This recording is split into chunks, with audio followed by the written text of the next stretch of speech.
and we're going to go to workers' compensation. And again, with trying to determine what the Service Bureau's needs are, we have our 4 providers, Hartford, Guard, Indigo, and eComp. So we have Hartford, Guard, Indigo, and eComp. I don't see an eComp. There it is, eComp there. So the setup for those are different than if they're not using one of our 4 providers. With those 4 providers, and I'm just going to use eComp as an example, the details of that would be the calc name, so whichever provider they're using. So if it were Hartford, the calc name would say Hartford, Guard, Indigo, or eComp, and then it's the calculation basis is wages, and then it's just used gross wages. So at the global level, what we're actually saying is, here's what we're going to do the calculation on. So with our third-party providers that we integrate with workers' comp, is a very simple setup. But if they're not doing an integration and they're literally tracking the workers' comp for a client, and if they're calculating the premiums and they're reporting, or they can calculate premiums and pay the premiums on behalf of the client, the setup is a little different. And with that setup, that's not a good example. Let me see if I can find one that's a good example. There would be a good example. You give your calculation a name, and you tell it what you're going to calculate it on, and your options are, let me edit. Your options are you can calculate on hours or wages. If you say gross, then it's going to take all of the earnings and calculate it, in this case, on hours. Or if I had selected wages, it would take the gross and calculate it on the gross wages. If I don't want it to be gross wages, then in the bottom section I have to list out all of the earning codes that I want it to calculate on. And they can choose those earning codes from a drop-down list. So gross means exactly that, total wages. Otherwise, I'm specifying which wages I want to calculate on. The annual max wage, the max wage, and the min wage are all for Ohio. They have limits that they set for their workers' comp, and it's a state workers' comp. So like Hartford, Guard, Indigo, and eComp are private insurers. There are some states that do state insured, like California is state insured, Ohio is state insured, and I think Washington is state insured, meaning that the state maintains the workers' comp insurance. So with Ohio, there's a max annual wage, there's a max wage per payroll, and then there's a minimum wage. So meaning that the workers' comp won't calculate if it's below the minimum wage or if it's above the max minimum wage, and then it caps out at an annual max. So that's what those 3 fields are for. Now, once they have these set up, and they can have multiple calculations, once they have their calculation, and again, this is saying that here's what we're going to calculate on. When they add it to the company level, depending on if it's our third-party provider or if it's a private or an insurance company that they're working with, will determine how they complete that setup. And when we go through the company setup, I'll show you how that flows down to that. So again, this is an area where you would have to know the needs of the client, but you could break it up into 2 different sessions, like here's what you would do for our third-party providers, and here's what you would do for non-third-party providers. So you could break it out into 2 smaller setup things, and probably might take 10 to 15 minutes for them to do it. I don't think it would be very long at all. Back under global, there's report packages. So the reports package just allows you, this is another template that they can use to actually, when they're setting up their companies, it's just supposed to save them time. So with a reports package, I can name my reports package whatever I want to name it, and then I can include in it the reports, the set of reports that I want to be part of this report package. So if I wanted a payroll summary, I could put in payroll summary, And so I can create set report packages. There's over 800 reports in the system. So if you know what reports you want to use, it's easy to go through and select them, but it's more time consuming than when you're setting up a company to have to weed through 800 and something reports than it is to be able to just select a reports template.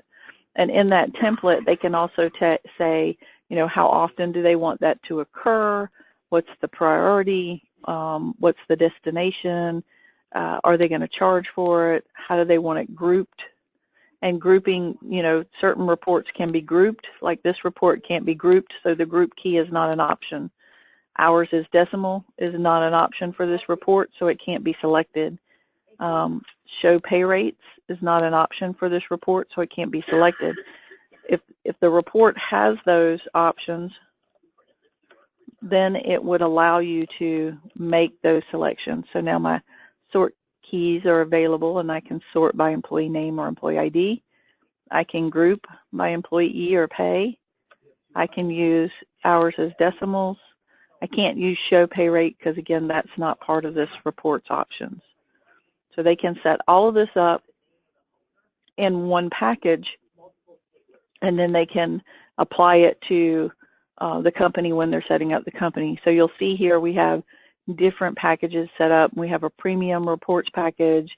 We have a pancake house package. So the pancake house was basically designed for, I have a client who had a chain of restaurants, and every time we brought on one of those restaurants, I could just select this report package and wouldn't have to go and try to figure out, okay, what reports have I been providing the other restaurants within this chain. So again, it just makes it very easy to set up. Or if you had a referring CPA who they were referring you clients, and they always want the clients that they refer to you to get the same reports, so you could create a reports package so that you know when you take on one of those clients, here's the set of reports they should be getting. Make sense? It does. Okay. Under global time clock inventory, this is where you can track. So we have our time clocks that we sell, physical time clocks that they take and hang on the wall. You can track the companies that have those. Also, you put in the serial number of the clocks. If there's a specific division, location, and department, you put in the type of clock. And then you can put the date it was installed, any authorization. There is no downloading with the new clocks. They are internet-based, so they don't need to download. It's real time. The other item are the older clocks, the clocks that need the analog lines, and as I mentioned yesterday, we're going to phase those out because they're becoming obsolete. Most businesses don't have analog lines anymore. They have voice over IP lines. But these Trans 80s, 380s, and 330s are older model clocks that actually need to download through an analog line. And with those, you put in the type, and then you put in what times they download. We also have an integration with Swipe Clock. With the integration with Swipe Clock, you can put in the type of Swipe Clock, store the site ID, the username and password, and then as the client is, instead of having to export the time from Swipe Clock and import it into Employer on Demand, they can actually just, in the payroll transactions, click on Get Web Transactions, and it'll, since it already has their username, password, and site ID, it'll just pull down the transactions from the Swipe Clock website. So again, you would need this in order to set that up to make it possible for them to do that. So this screen actually has multiple purposes, and again, this probably would not be something that I would cover in an initial training unless they did have timekeeping and they were going to utilize this from the start. Also, you have representatives. So when you're setting up a company, let me show you what this looks like. So I'm going to go into my company, and I'm going to go to company information.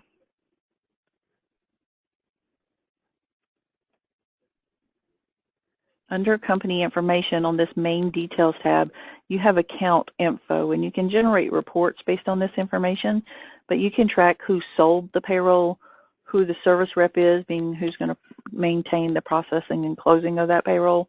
An account executive would be like a go-between between the sales department and the payroll department. So that would be the account executive who is actually loading the company into the system.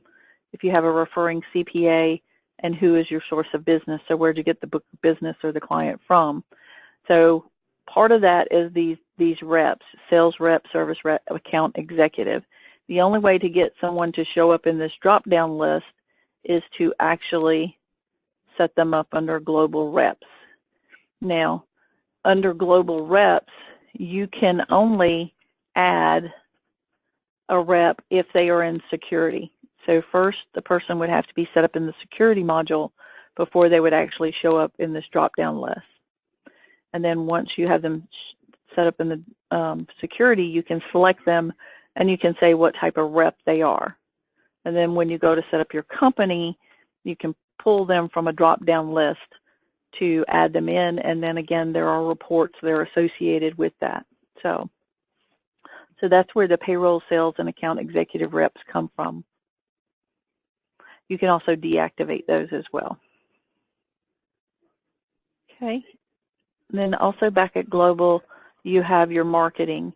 Now, as I mentioned, let me exit out of that. So the CPA and the source of business is part of the marketing. So under global and marketing, this is where you would set up your referring CPAs and also your marketing sources, so you could track where you're getting your book of business from. And obviously, if you're getting your book of business from one area versus another area, you're probably going to want to put more marketing dollars into that area so that you can reap a better profit off of it. So this is the global sources and referring CPAs. The fields on this screen will change based on the source that I select. So if I select CPA, I get one set of fields. If I select telemarketing, I get a different set of fields. So I can put in all my referring CPA information.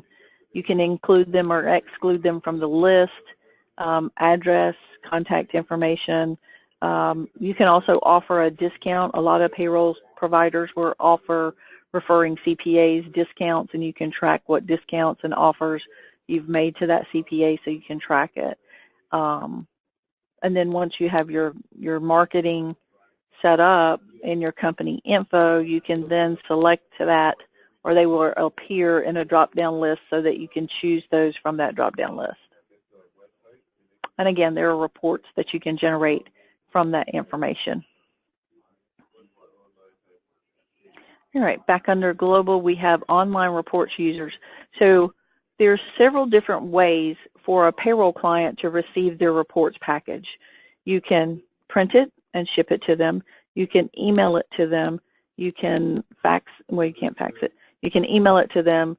If they're using one of the client products like Employer on Demand or Employer on the Go, they can access it just as soon as you're done with it. It'll show up in a print queue, and they can have access to it. The last option would be we have a secure reports portal. And with that secure reports portal, you have to set up a username and password for them to get to it. And the portal is reports.employerondemand.com. So here's where I would set up my username and password. Now, in order for you to do that, you obviously have to have all the information. You need a username, a password, first name, last name, email, phone number. You can block IP addresses so that they can't access it from anywhere other than those IP addresses. You can also delete online reports. But notice to the right, there's a list of companies. The companies populate based on a flag inside the company information section. So if I'm in my company information section on the reports tab, if I check the box that says online reports, then that will make the company show up in this list. So then when I'm setting up this user, I then select the company or companies that they are going to have access to. Now, where this might be utilized is, let's say I have a referring CPA and he's referred me 20 clients. Well, if I email him all of the reports for those 20 clients, he's going to be getting emails all the time. Chances are he's going to delete them. He's going to forget where they are. You sent that last week. I don't want to have to go back and search for it. Can you just send it again? Instead of doing all that, you could set him up with a username to the reports portal and give him access to all 20 companies, and then he can log in and retrieve the reports as he needs them. So again, it's just another tool that a service provider can use to help him run his business. And so that's all of the global access. And so again, usually when I'm training a service payroll provider, I try to ask questions as I'm going along to determine, do I need to cover all of these? Do we need to just mention that they're there and that once they're ready to utilize them, then they can go back and go through a training, but also in the help files. And as I'm training, I try to point out where the information is in the help files. So in the online help files, everything that we did yesterday, initial setup and global setup, are listed here. So if I click on global setup, then all of the items are listed here. And if I click on a specific topic, it takes me, well, it should take me to that topic, but apparently there is something wrong with our help files, so that's not good. We probably need to talk to Kevin about that, because this is not online reports users. But usually I will try to point out in the help files where the information is. So the next pieces that we're going to do, we are going to go through the steps of adding in a company. And part of that adding in a company, so if I go to help, online help, and go to company setup procedures. So these are the steps for setting up a company. You add the company, you go through company setup, you go to company information, and you go to employees. This is the order that the Service Bureau should go in every single time. They shouldn't skip the steps, and they shouldn't do them in reverse. So if they do them in the order that we've specified, then their company setup will come out complete every time. So again, if they come to the steps and click on it, it should take them to the detailed information of how to do those steps. All right, so we're going to go ahead and start the steps. So when they log in, they're going to come to their dashboard. A lot of them are probably set to be on a schedule board. And the way that this is determined is based on security. So let's back step a minute and go into security so you guys can see how that looks. So I'm going to go, when they log in, when the service provider logs in to their employer on demand, their products are going to be listed here, what they have access to. So I'm going to go to security. Now only SBO admins can go into security. And with security, they always have to type their username and password. Again, it won't automatically log them in. And they also have a 4-digit PIN code.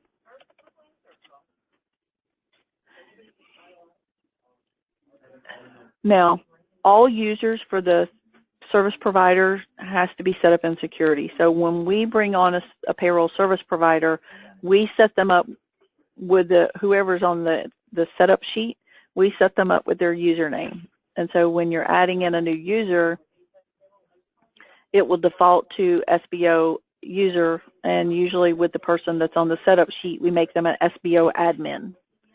And so with each user, you're making sure that they have access to their database and their database only. You can give them access to Employer on Demand and Employer on the Go. It's the same database, it's just two different interfaces. So think of it as a way for me to get to the same information, but I'm going through two different doors. And within each of those doors, it looks different. So the Employer on Demand was geared towards the Service Bureau because it has all the back office stuff in it and running back office procedures. And Employer on the Go was designed for the payroll client and has no back office features in it. So with that, you need your first name, your last name, username. Username is 5 characters,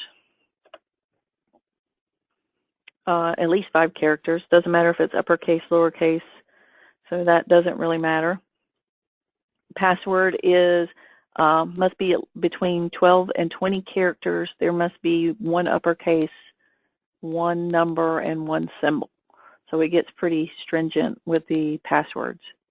The PIN code is only used if it's an SBO admin, and the PIN code is the 4-digit code that will get them into security. You don't set up an expiration date unless you're doing some type of demo user for a client and you want it to expire at some point. The audit ID is not mandatory. It's just an additional piece of information that tracks the user behind the scenes, so they will never see it. So we don't force them to set it up. They can track the contact information, but in order for the user to have access to the system, they don't have to put in the contact information other than their primary email address. It's not going to let them save this user without a primary email address. Status of users, active, inactive, and suspended. Anything other than active, the user would not have access to get into the system. So they wouldn't be able to get in there. If a user is locked, you can unlock them. You know how when you go into softwares and you try to get in multiple times and you can't remember your password or you can't remember your username and it locks you out after so many tries? That's the case. They can come in and unlock the user, and then it'll allow them to go back and try again. Track only is for salespeople. We had several service providers who wanted to set up their salespeople so they could be tracked through the system for reporting reasons, but they didn't want to be billed for those salespeople because they weren't actually going to use the software. So we added in an option to track them only. So they're not able to utilize the system, but they're able to use them in those rep drop downs so that they can track them as to who sold what within the system. Adjust for daylight savings time. Reset to first-time user, and what that is referring to is when a user logs into the software for the first time, it makes them go through their account information and their security questions. They can change their username, their password, and if you want to reset that and make them do that all over again, you would select the option, and it would allow them it will flag those screens that come up as though they were a first-time user. Active, you can activate a 30-day trial for employer on the go, and that would just make that user not billable for the first 30 days. They would have to go in and deactivate them, though, by the end of the 30 days, or otherwise they will be billed for them. The next section was designed for the process manager, and when we first designed the process manager, we allowed the service bureaus to opt in or opt out. To opt in, they would check the box that says default to the process manager. Well, we don't allow them to opt in anymore. Everybody's on the process manager. So I usually, when setting it up, I just check it because it displays the screen differently. If it's checked, it goes off behind the scenes, and if it's not checked, it kind of runs on the screen. But it's still all going through the process manager. So I always set it up so it goes behind the screen and does it off screen rather than on screen. There are two different ways to get your notifications from the process manager. So one is to notify via network, meaning that if I send a task to the process manager, for example, I process a payroll, and it goes off to the process manager, then when it's done, if I have notify me via network, it will pop up a message on my computer screen that says your task has been completed and here are the errors or warnings associated with that processing. I also have the option to receive those via email. I don't typically recommend those to the service bureaus because if I'm a payroll processor and I'm processing and closing 50 payrolls, that's 100 emails. I don't know anybody that wants to receive 100 emails about what they're doing for the day. So I just want to know when it's done, and I don't want to have to go look at an email account to figure that out. So I usually recommend that they do notify via network. When they log into the software and they actually open up the product, they can choose what they want their default screen to be. So, and this is for Employer on Demand.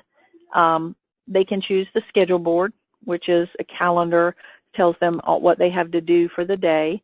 They can choose an executive, if they're an SBO admin, they can choose an executive board, and a sales and operation boards, which are key metrics for their operations of their business. And, based on their current client list, how many people are set up with this, how many people are set up with that, how many active employees, how many inactive employees, what are the total employees, total sales, amounts billed yesterday, amounts billed for the year. So it's just key pieces of information. And then also the other option would be the open company screen, which is just a list of their companies and a way for them to access and get into those companies. They can also select to automatically save whatever their last default view was. And on their next call date, and again, next call date is the day that the client is supposed to run their payroll. So they can choose not to include weekends in that call date schedule board. Most people don't run payroll on weekends, so most people would want this to be selected. The options here in the bottom, and I'm going to cancel out of this because it's not going to populate unless I already have a user set up. So the single sign-on options is a way for the Service Bureau to add in additional options for the user to see on on that login screen. Let me go back to the login screen. So the single sign-on options is a way to add additional products here, so they don't have to leave this screen in order to get to other products. Other products for them would be support, so we can set up a single sign-on for support so that from their login screen, all they have to do is select the support option and it takes them directly into IssueTrack so that they can submit tickets. And then the rest are geared towards the payroll clients: Swipe Clock, HR support, I-9 on demand, Hire on the go, private label HR support, ACA on demand, Schedule on the go, and Hire on the go. So those are all additional products that the client can opt into, and there are fees associated with those products, and all of the products and the fees are listed on the community under our ancillary products. So by choosing this, and I'm just going to choose HR Support Center, it defaults in the link to the website, and then they would just populate the username and password, and so then that would populate an additional icon on this screen, and when they click on that additional icon, it would take them to that website. And because they already have their username and password in the single sign-on option, they wouldn't have to sign in. They'd already be signed in. So that's how the single sign-on option works. So back to the user permissions. So with the user, the information saved. Now, you also have access restrictions, and access restrictions says, when can I access the system? So it defaults to them having access to the system at all times. And this, again, would be for the payroll service provider and their, how are they restricting their client? Do they need to restrict the client to certain days and certain hours? All white means they have access to all the time. All blue means exactly the same thing. They have access all the time. In order to block certain times, I can click and drag and highlight. And now I've given them access to only the highlighted areas. So that's just a restriction method for when they can access the system. And they can also restrict access by IP addresses. Now, they can restrict up to 6 IP addresses for the user. Those have to be static IP addresses. And static IP addresses are normally purchased. So if the client has not purchased any IP addresses, then they're probably not static. Also with your user, so back on the user permission screen, based on these options, so you have one for employer on demand and one for employer on the go, and with the SBO admins and SBO users, they can have access to both, and they would only be charged for one user. If this type is a payroll client, then they would charge, if they choose employer on demand and employer on the go, they would be charged for 2 users. So normally for the payroll client, they're going to pick one or the other. But if it's part of the service provider's users, then they can have access to both because they're probably going to be maintaining both products. And again, the products are accessing the same database, but it's just a different interface view that they see to get into that product. So with Employer on Demand, so if this is selected, this would be the control permissions for Employer on Demand. Now when you're adding a user, let me cancel out of this so I can show you what it looks like when you add a user. When you add a user, it defaults to them having access to everything. And if they want to change that access, they literally click on it and tell it what they want it to be. Now, you'll notice to the left of each item, or most of the items, there's a plus sign, which means this will expand. So I can drill down to specific items. And because I made the parent read-only, then all the children underneath that are read-only. Let's scroll down to employees. And under employees, I can drill down, go to the Pay Info tab, General Pay Information, and I can say, you can see everything about this employee but the pay rate.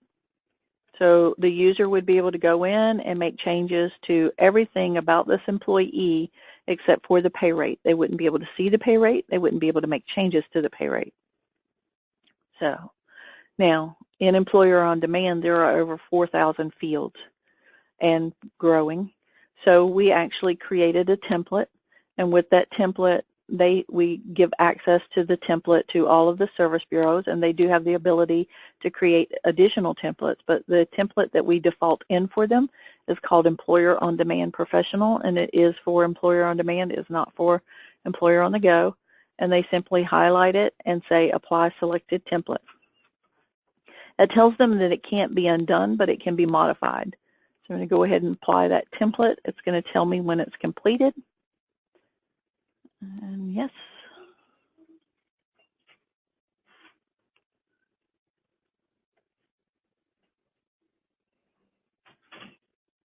So the template's been applied, and now if I look at this user, it's went through and marked everything according to how I have my template set up. Now from there, I can make additional modifications if I want to by simply clicking on the field and changing what was modified in the first place. So I can always go in and override that. Also, in their template management, they can also use the settings from another user and clone those restrictions to another user. With the cloning of restrictions, I usually have them use caution, because normally, unless they're users within the same company, they're not going to have the same company access. They're not going to have the same divisions, locations, and departments. So they need to be careful when they're using the clone options to make sure that they really do want to clone the items. They can unselect those items, but then they have to remember to go back and make the settings the way they want to make the settings.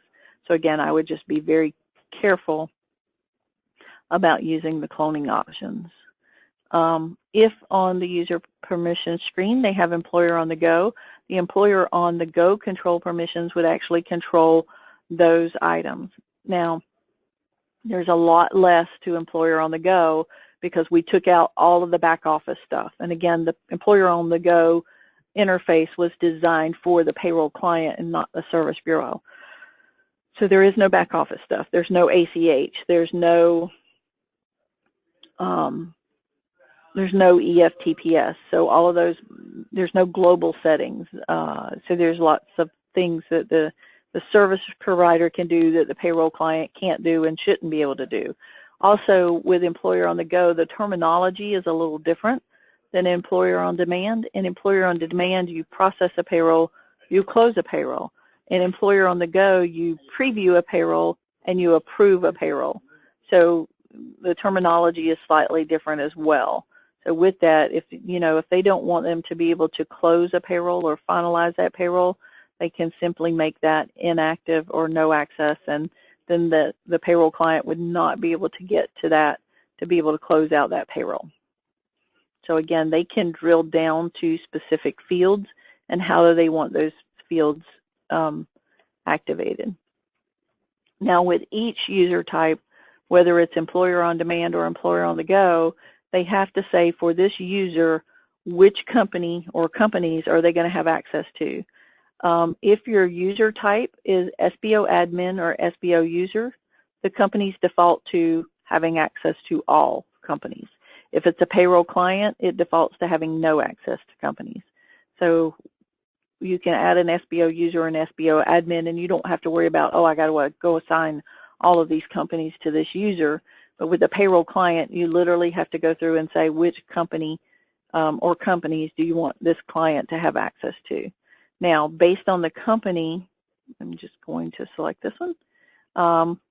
There are earning codes here. So the basic earning codes that we have for the company, and you can restrict those if you want to, or you can leave it at all in case they need to access those earning codes at a different time, but you can restrict the earning codes that the user sees as well.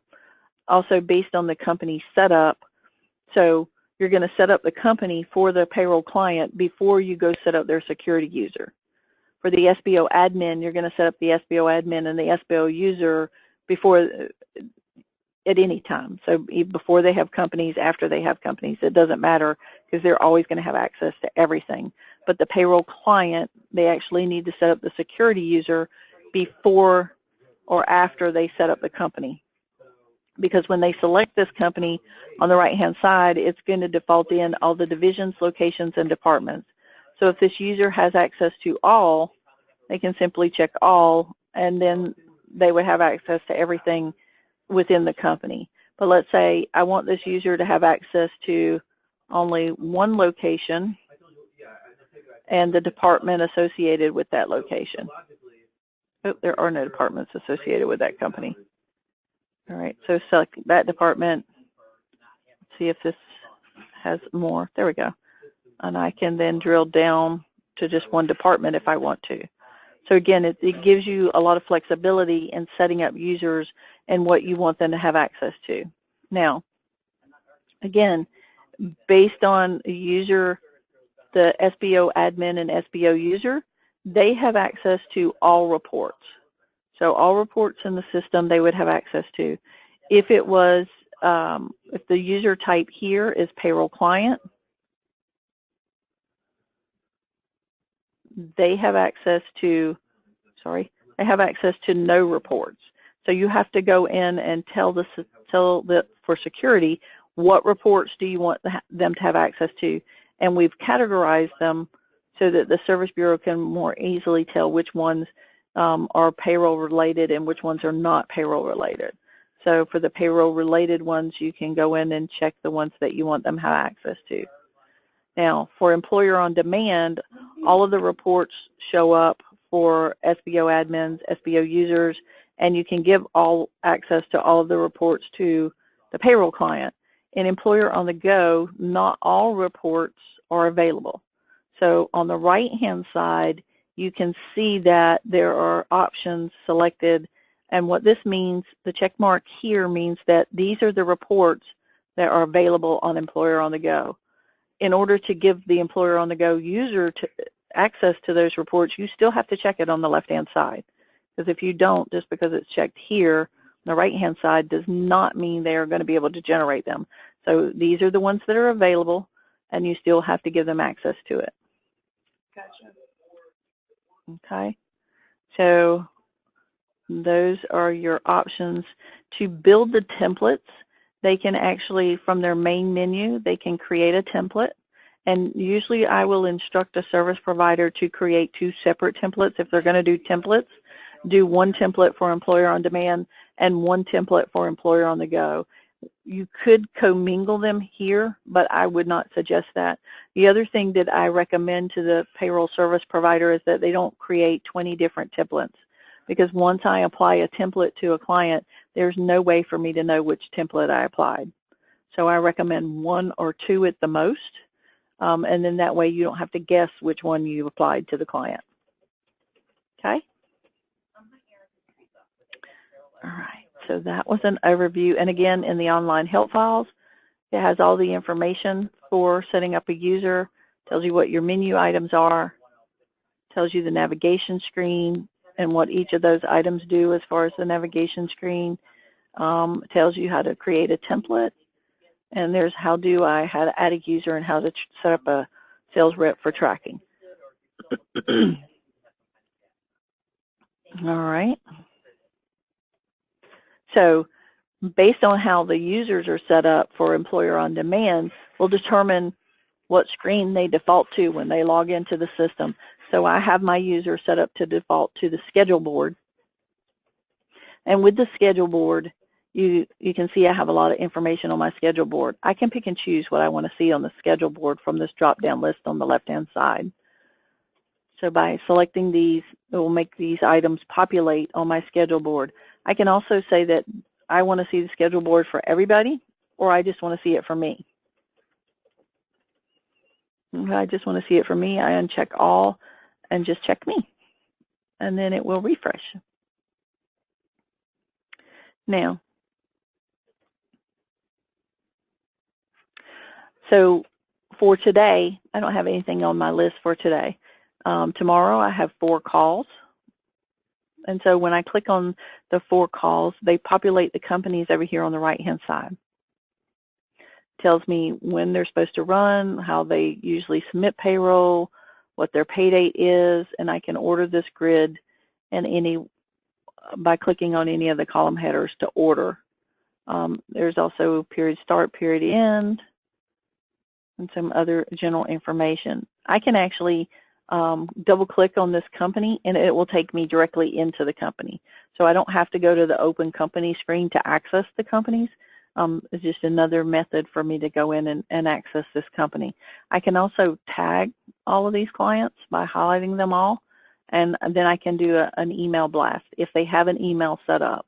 If they don't have an email set up, then it's not going to send it, and it will do it as a blind copy so that other payroll clients don't have access to email addresses. So then I can send out a message from there if I need to. It also gives, just information, what information do you have on the schedule board. If I have client alerts set up, I can see those. If I have ACH information that's due, let's see, do I have ACH on here? Taxes due and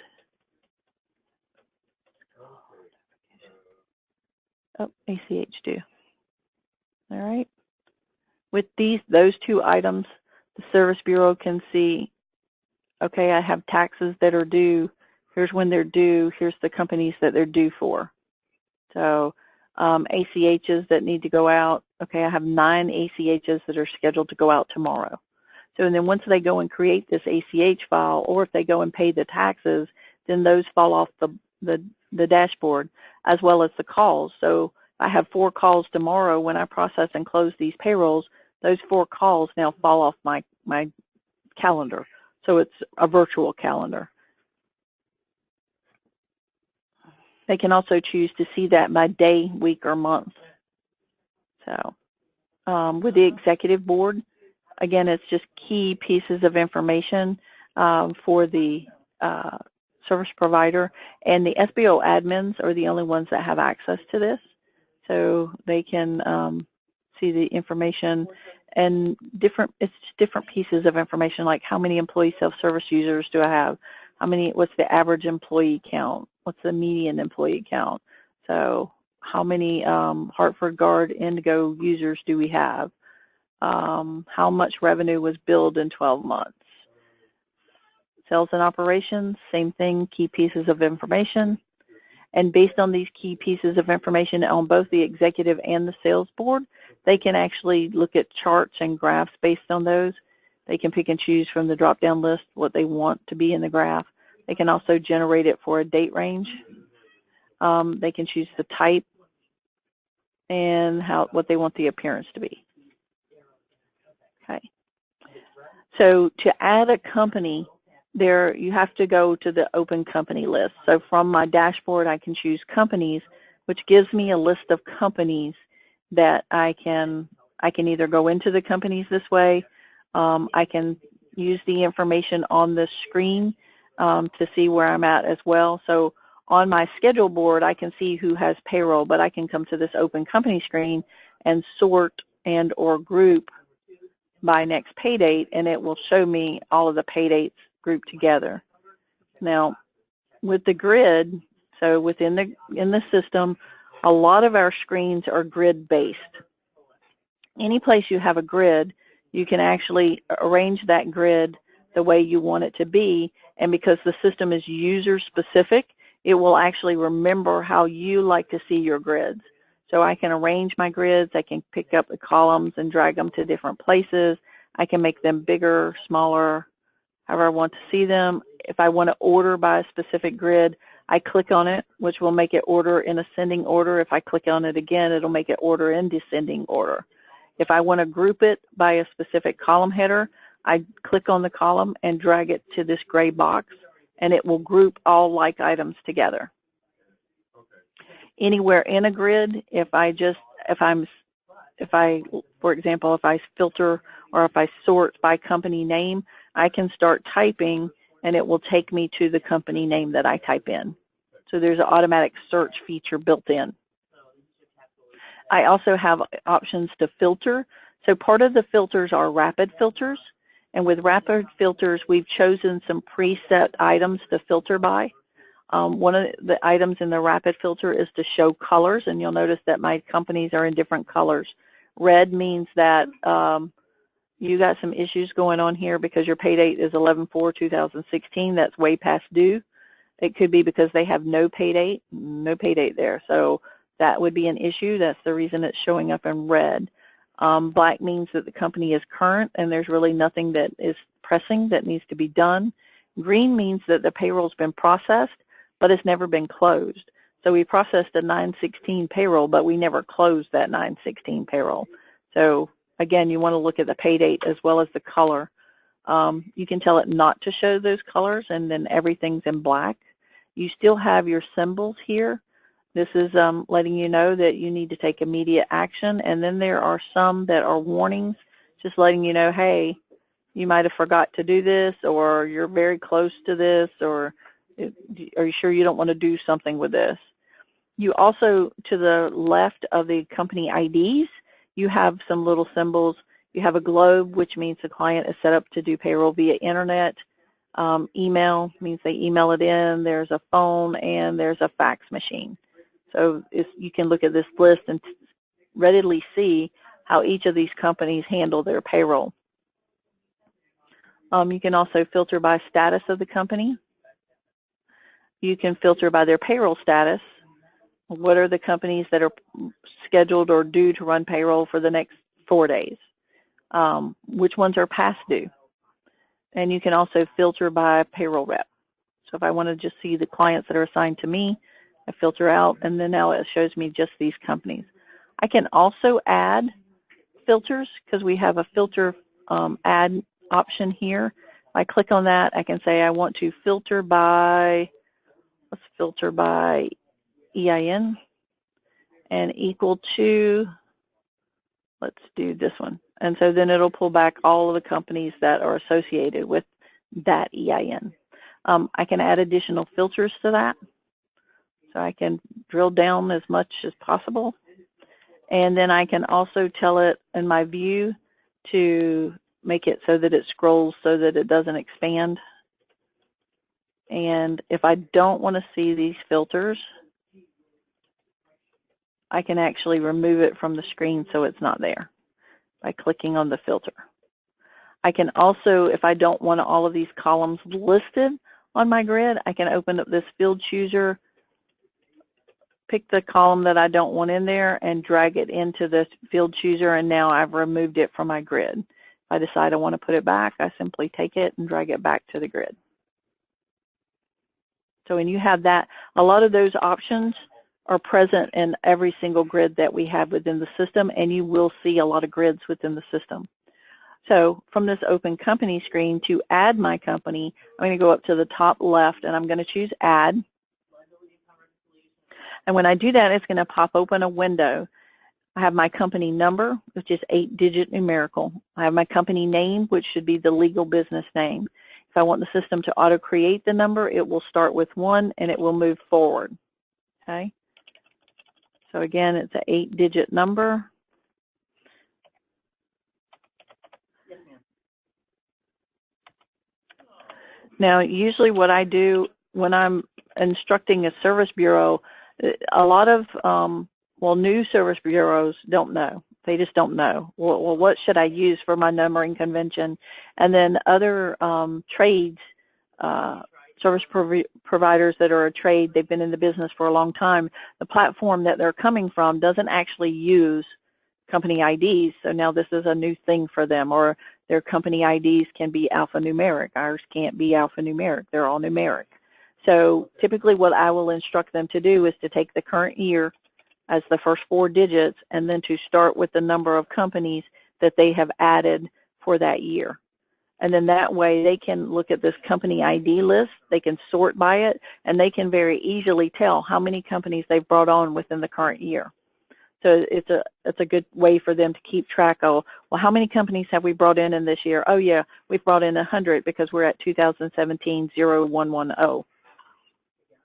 Now, also with adding a company, once they have a company in the system, they can actually flag it to be a template. Let me show you where they do that at. So I'm going to cancel my add company. Once I've added a company, in company information,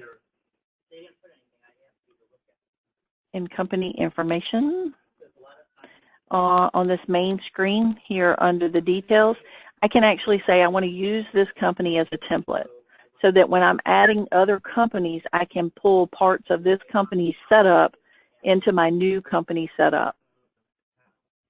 So I'm going to cancel that and go back to my open company screen so that I can add my company. So when I click on add,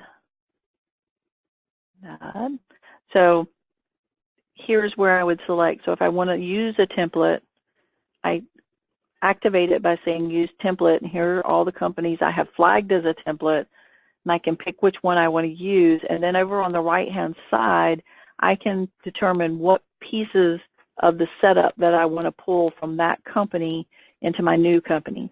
Now, if I copy over the banks, if this company has a Bank of America, it's going to add a Bank of America to my new company. What it won't do is it won't copy over the routing and account number because most payroll clients won't have the same routing and account number for a bank. If I'm copying over taxes, it'll copy over the tax setup with the tax groups and the destinations, but it won't copy over the identification numbers because most companies would not have the same tax identification numbers. Okay? So once you create the company, I'm not going to create a company. Yes, I want to cancel. Once you create a company, let me go back here, companies, it will actually take you directly into that company. So once the process is done, it opens up and you're on that company navigation screen that you just, the company that you just created. So from here, we're going to go through and we're going to start the setup process for this company shell that we just created. So when we do that, we start with company setup. And with the company setup, you're always going to start on the left and you're going to work your way to the right. So on the left is division, location, and department. This is what we call or deem the structure of the company. So division is your hierarchy, your locations are associated with your divisions, and your departments are associated with your locations. So I can tie multiple locations back to one division. So for this main division, I can tie back multiple locations to that. Now, when you create the company, the system will create a main division, a main location, and a main department. In order to generate a payroll, you have to have those main setups. The system is not going to let you save an employee without a division, location, and department. This is because we are a timekeeping-based system, because we actually have timekeeping integrated with our system. In order to process timekeeping, you have to have a division, location, and department. So with that main division, location, and department, they can actually come in and edit the main one, and they can change the information and name it whatever they want to name it. And they can descript it whatever they want to descript it. The IDs are numeric. It's 8-digit numeric. And the division name is the short version, 10 characters. The division description is the long version. So what are you descripting it as? So they can change that. The other item that I want to talk about while we're on this grid is if you are in edit mode, you can only edit the information that's listed on the grid. If you are in add mode, you can only add information. So if I'm adding a division, I can type in a 3 and it will backfill it with the zeros. And I can put in my division name. Oops.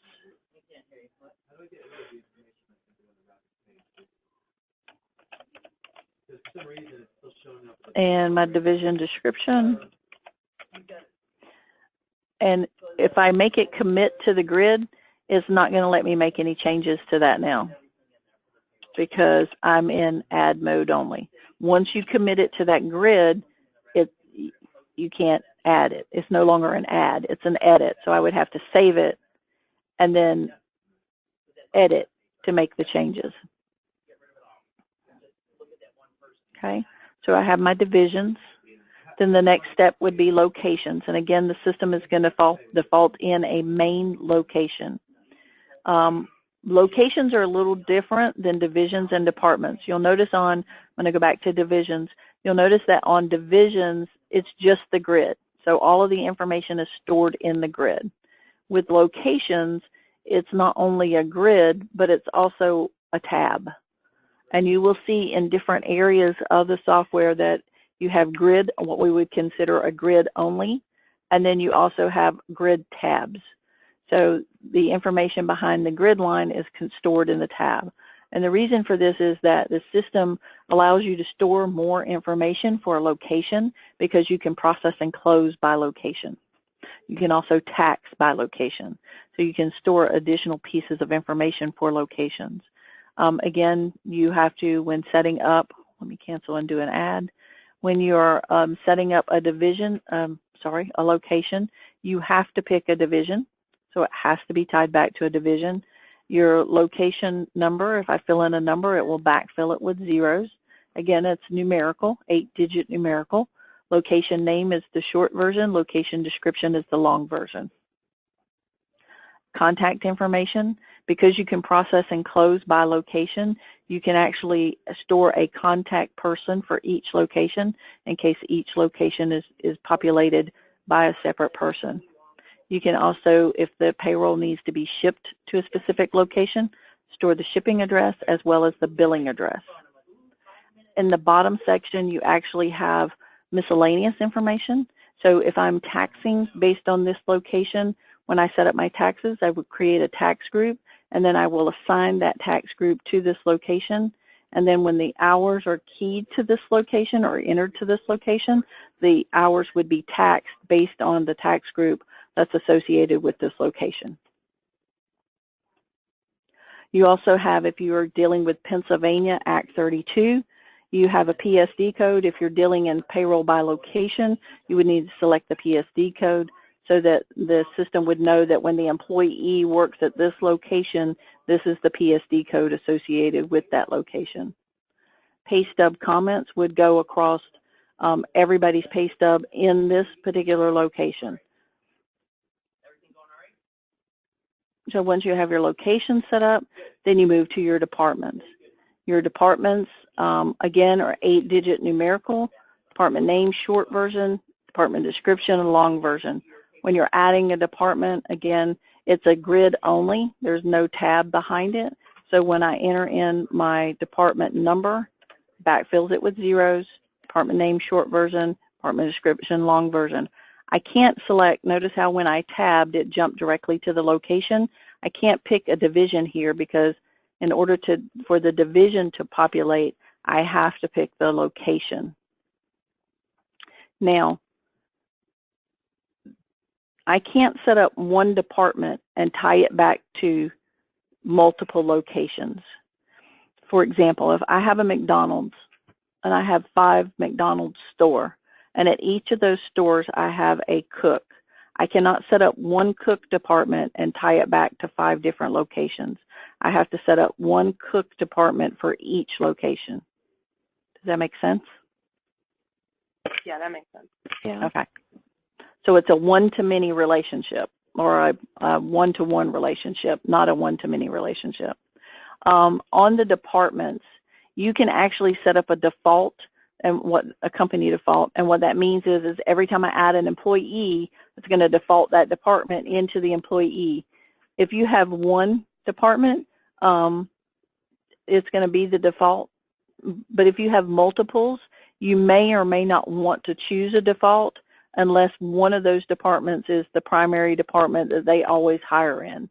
And again, with locations, because the departments are tied back to locations and the taxing and everything, if they have multiple departments and locations, they may need to think about where is this employee going and how are they being taxed, and so they may not want to set a default. So a default is not something they have to set.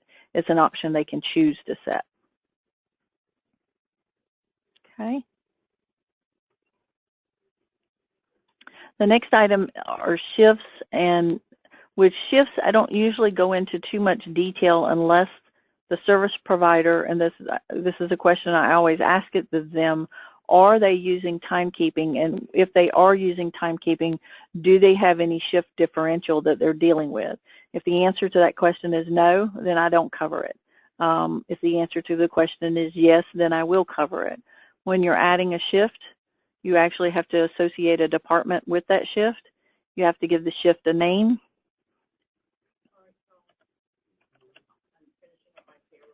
And then you tell the system what time that shift starts and what time the shift ends.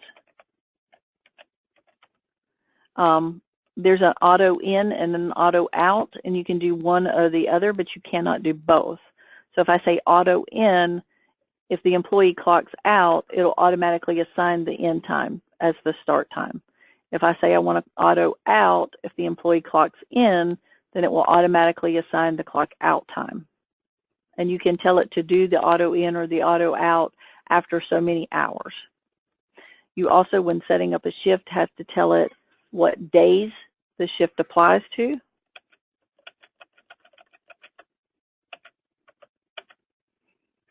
And so you can pick and choose what days. Now, I've set up my shift to be 7:30 to 6:30. So unless my employee clocks in right at 7:30 and clocks out right at 6:30, it's not going to recognize it as part of the shift. So in this instance, if my employee clocks in at 6:25, it's going to say, nope, you're not part of the shift. And the way to accommodate that is to set up a lead time.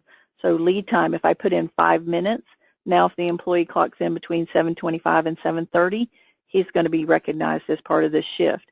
Well, you have to do the same thing on the other side of 7:30.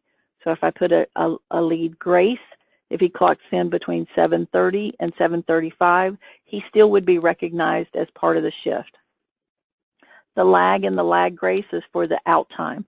So 5 minutes early clocking out, 5 minutes late clocking out. So again, I recommend that if the service provider is using shifts, that he sets up lead and lag times, because usually an employee doesn't hit it right on the mark. And if they don't set up the lead times, then they're not going to be recognized as part of the shift. Hey, Pam, did you see my message? Oh, no. I sent you a message. Okay. I was just asking if we can do a hard stop at 10:45.